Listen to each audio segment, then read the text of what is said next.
আর আজকে আমরা চলে এসেছি বেঙ্গলস মোস্ট স্টাইলিশে দি ফেমাস সিঙ্গার রূপম ইসলামের সঙ্গে। আর জেনে নেব কি প্ল্যান রয়েছে, পয়লা বৈশাখের কি ট্রেন্ড রয়েছে।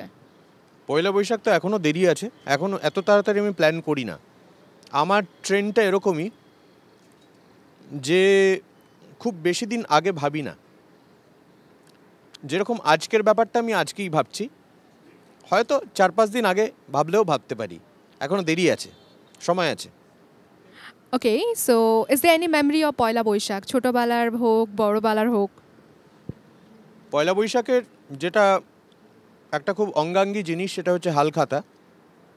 ছোটোবেলায় বাবার সঙ্গে যেতাম, অনেক দোকানের ইনভিটেশন থাকতো, হালখাতার স্পেশাল ইনভিটেশন যেখানে, সেসব জায়গায় যেতাম এবং সেখান থেকে ক্যালেন্ডার পাওয়া, বাংলা ক্যালেন্ডার এবং নানা রকমের জিনিসপত্র যেগুলো খাওয়ানো হতো সেগুলো খেতে যেতাম, খুব ভালো লাগতো।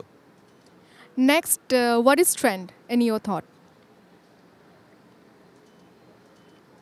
ট্রেন্ড আমার মনে হয় যে এটা ট্রেন্ড বলতে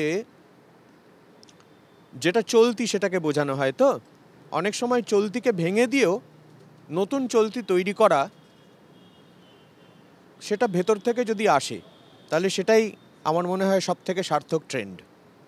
এমন কোনো মোমেন্ট আছে যেটা কেডিএম মানে করো দিল কি মার্জি, যেটা আপনি সবার কথা না শুনে মনে হয়েছে এটা আমি করব, সেটা করেছেন?